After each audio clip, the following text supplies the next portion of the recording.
काफ़ी लोगों को आप ये बताते हुए सुने होंगे कि जब मार्केट डाउन होता है तब मार्केट में एंटर करना बेस्ट टाइम होता है। लेकिन एक्चुअल में ये आपके पैसों के ऊपर काम कैसे करता है? मान लीजिए कि आपको लमसम अमाउंट इन्वेस्ट करना है, तो आपको मार्केट के इस टाइम पर एंटर करने के बजाय आप इस टाइम पर एंटर करते हैं, इसलिए आपको ज़्यादा प्रॉफिट नहीं हो पाता है।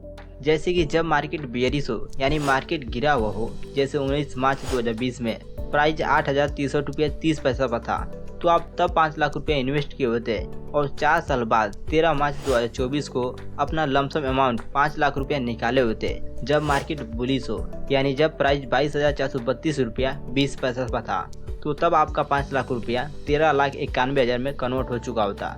लेकिन आप क्या करते हैं कि ठीक इसके अपोजिट, यानी जब मार्केट यहाँ पर होता है तब जाकर आप पैसा इन्वेस्ट करते हैं, इसलिए आप ज़्यादा प्रॉफिट बनाने में चूक जाते हैं। तो आज की फाइनेंशियल सीरीज होने वाली है SIP वर्सेस लमसम के ऊपर कि किसमें इन्वेस्टमेंट करने पर हमें ज़्यादा रिटर्न्स मिल सकता है और क्या हमें SIP और लमसम दोनों करना चाहिए या फिर इनमें से किसी एक में इन्वेस्टमेंट करके ज़्यादा प्रॉफिट बना सकते हैं। तो फिर चलिए आज की फाइनेंशियल सीरीज को कंटिन्यू करते हैं। तो सबसे पहले हम ये जानते हैं कि जब आप किसी म्यूचुअल फंड में इन्वेस्ट करने के बारे में सोचते हैं तो आपको दो ऑप्शन मिलते हैं। पहला SIP के थ्रू अपने पैसों को इन्वेस्ट करने के लिए एंड दूसरा लमसम के थ्रू अपने पैसों को इन्वेस्ट करने के लिए। अब जानते हैं कि SIP और लमसम क्या होता है। SIP यानी सिस्टमैटिक इन्वेस्टमेंट प्लान। देखिए SIP में आप क्या करते हैं कि इसमें आप किसी म्यूचुअल फंड को सिलेक्ट किए और उस फंड में हर महीने 100 रुपया से लेकर 500, 1000, 5000, 10,000 या उससे अधिक पैसा एक फिक्स डेट पर इन्वेस्ट करते हैं। जितने साल तक आप इन्वेस्ट करना चाहते हैं तो उसे SIP कहते हैं। और जब आपके पास इकट्ठा अमाउंट पड़ा हुआ है, जैसे 1,000 रुपया से लेकर 10,000, 50,000, 1 लाख, 10 लाख या उससे अधिक पैसा, और उसे आप एक ही बार में इन्वेस्ट करते हैं, तो उसे फाइनेंस के लैंग्वेज में लमसम कहा जाता है। जिन्हें नहीं पता कि ये ऑप्शन कहाँ मिलते हैं, तो मैं आपको बता दूं कि जब आप किसी म्यूचुअल फंड को सिलेक्ट करते हैं उसमें इन्वेस्टमेंट करने के लिए, तभी आपको ये दोनों ही ऑप्शन नजर आते हैं, SIP एंड लमसम का, कि आप किस में इन्वेस्ट करना चाहते हैं। तो आप दोनों ऑप्शन में से किसी को चूज करके आगे कंटिन्यू कर सकते हैं। यहाँ पर आपके कुछ कॉमन क्वेश्चन हो सकते हैं कि क्या हम दोनों ऑप्शन चूज कर सकते हैं, लमसम और SIP? तो इसका आंसर है यस। आप दोनों ही ऑप्शन में अपने पैसे इन्वेस्ट कर सकते हैं। आप सेम टाइम में इन्वेस्ट करना चाहते हैं तभी कर सकते हैं, बाद में करना चाहते हैं तो बाद में कर सकते हैं। फुली छूटे कोई प्रॉब्लम नहीं है। लेकिन क्या रीजन है कि हमें SIP और लमसम दोनों ही एक साथ नहीं करना चाहिए, और करना चाहिए भी तो कब करना चाहिए? इस वीडियो को आप बिना स्किप किए पूरी देखिए, आपको SIP और लमसम के ऊपर पूरी जानकारी मिल जाएगी। चलिए SIP और लमसम के ऊपर एक एग्जांपल देखते हैं। SIP, राम की हाल ही में 30,000 रुपये की जॉब लगी है। राम अपने महीने का टोटल एक्सपेंस को मैनेज करने के बाद से 10,000 रुपये बचा लेता है। राम अब इस 10,000 रुपये को कहीं पर इन्वेस्ट करना चाहता है, तो इसके दिमाग में आइडिया आया म्यूचुअल फंड में इन्वेस्ट करने का। जब राम म्यूचुअल फंड में इन्वेस्ट करने जाता है तो इसे दो ऑप्शन मिलते हैं, एक SIP में इन्वेस्टमेंट करने का और दूसरा लमसम में इन्वेस्टमेंट करने का। राम के पास ज़्यादा पैसा नहीं होने के रीजन से इसने SIP में हर महीने 10,000 रुपये इन्वेस्ट करने के बारे में सोचा। राम हर बार महीने के 7 तारीख को जब उसकी सैलरी मिलती है तो उस SIP में पैसा इन्वेस्ट करता है, और उसने 20 सालों तक इस म्यूचुअल फंड में इन्वेस्टमेंट करता रहा। तो 20 साल बाद राम का 1,31,00,000 का पोर्टफोलियो बना 14% रिटर्न के साथ, जिसमें से राम का इन्वेस्टेड अमाउंट रहा 24 लाख रुपया और उसका एक्सपेक्टेड रिटर्न्स रहा 1,07,00,000 रुपया। लमसम, सीता हाल ही में एक स्टार्टअप शुरू की है जिसे तकरीबन 1.5 साल हुए हैं। उसे अपने स्टार्टअप से 12 लाख रुपया का प्रॉफिट हुआ है।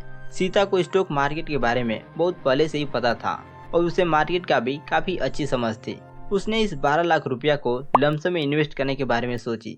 सीता देखी कि स्टॉक मार्केट काफ़ी गिरा हुआ है, यानी बेयरिश है, और सीता ने इस अपॉर्चुनिटी को गंवाना नहीं चाहती थी। तो इसने क्या किया कि इस 12 लाख रुपया को जो इसके स्टार्टअप से प्रॉफिट हुआ था उसे, और इसने 12 लाख रुपया अपने सेविंग अकाउंट से निकालकर और दोनों को मिलाकर 24 लाख रुपया को लमसम में इन्वेस्ट कर दी।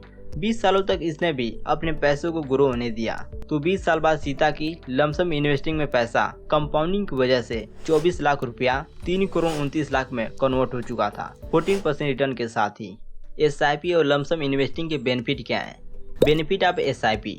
नंबर 1, रूपी कॉस्ट एवरेजिंग। जब आप SIP के थ्रू रेगुलर इंटरेस्ट पर पैसे इन्वेस्ट करते हैं तो आपको मार्केट के ऊपर नीचे होने से ज़्यादा परेशानी नहीं होती। जब मार्केट डाउन होता है तो आपको ज़्यादा म्यूचुअल फंड के यूनिट्स मिलते हैं, और जब मार्केट अप होता है तो कम यूनिट्स मिलते हैं। इससे आपका एवरेज कॉस्ट रिड्यूस हो जाता है। Number 2, small investment possible. SIP में आपको एक ही बार में बड़ा पैसा नहीं लगाना पड़ता। आप छोटी छोटी अमाउंट जैसे 500 या 1000 रुपया से हर महीने इन्वेस्ट कर सकते हैं। ये उन लोगों के लिए परफेक्ट है जो सैलरी से या अपने पॉकेट मनी से इन्वेस्ट करना चाहते हैं। Number 3, less market timing risk. SIP में आपको मार्केट के हाई या लो होने का टेंशन नहीं लेना पड़ता। आप रेगुलर बेसिस पे इन्वेस्ट करते हैं जो मार्केट के वोलेटिलिटी को हैंडल करने में मदद करता है। Number 4, affordable and flexible. SIP start करना और मैनेज करना काफ़ी इजी होता है। आप कभी भी अपना एसआईपी अमाउंट बढ़ा या घटा सकते हैं और ज़रूरत पड़ने पर एसआईपी को स्टॉप भी कर सकते हैं। आपको फ्लेक्सिबिलिटी मिलती है अपने फाइनेंशियल सिचुएशन के हिसाब से। Benefit of lump sum investment. Number 1, higher returns opportunity. Lump sum investment का सबसे बड़ा फायदा यह होता है कि अगर आप मार्केट के लो फेज में एक ही बार में इन्वेस्ट करते हैं तो आपको हाई रिटर्न्स मिलने के चांसेस होते हैं। अगर मार्केट ऊपर जाता है तो आपका इन्वेस्टमेंट जल्दी ग्रो करता है। Number 2, no need for regular payments. Lump sum का फायदा यह भी है कि आपको बार बार पैसा नहीं डालना पड़ता। आप एक ही बार में एक बड़ा अमाउंट इन्वेस्ट कर देते हैं, फिर आपको मार्केट की ग्रोथ का वेट करना होता है। ये उन लोगों के लिए अच्छा है जिनके पास बड़ा अमाउंट अवेलेबल है। Number 3, opportunity two by at low market levels. अगर आप मार्केट के लो फेज में लमसम अमाउंट इन्वेस्ट करते हैं तो जब मार्केट रिकवर करता है आपको उसका फुल बेनिफिट मिलता है। इसलिए मार्केट की नॉलेज रखने वालों के लिए लमसम इन्वेस्टमेंट एक अच्छा ऑप्शन होता है। Number 4, good for long term investor. अगर आपको लॉन्ग टर्म के लिए इन्वेस्ट करना है और आपको मार्केट के शॉर्ट टर्म वोलेटिलिटी से कोई फर्क नहीं पड़ता तो लमसम एक अच्छा ऑप्शन होता है, क्योंकि लॉन्ग टर्म में मार्केट काफ़ी ग्रो करती है। अब जानते हैं कि एसआईपी के थ्रू वेल्थ कैसे बनेगा। तो देखिए, एसआईपी के थ्रू वेल्थ बनाने का प्रोसेस ये है कि आप एसआईपी शुरू करके इन्वेस्टमेंट करना स्टार्ट कर सकते हैं और उस इन्वेस्टमेंट को 15-20 सालों तक कंटिन्यू रख सकते हैं अपने पैसों पर कंपाउंडिंग का मैजिक देखने के लिए।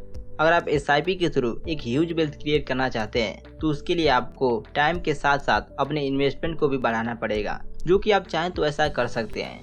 जिस म्यूचुअल फंड में आप एसआईपी करते हैं उसमें अमाउंट को बढ़ा सकते हैं अपने कैलकुलेशन के हिसाब से, या फिर आप चाहें तो डाइवर्सिफाई पोर्टफोलियो क्रिएट कर सकते हैं। जैसे आप मंथली 30,000 रुपये का इन्वेस्टमेंट करना चाहते हैं तो आप अच्छे कैटेगरी का 3 या 6 म्यूचुअल फंड का पोर्टफोलियो बना सकते हैं, जिसमें आप 10-10 हज़ार रुपया या 5-5 हज़ार रुपया मंथली इन्वेस्ट कर सकते हैं।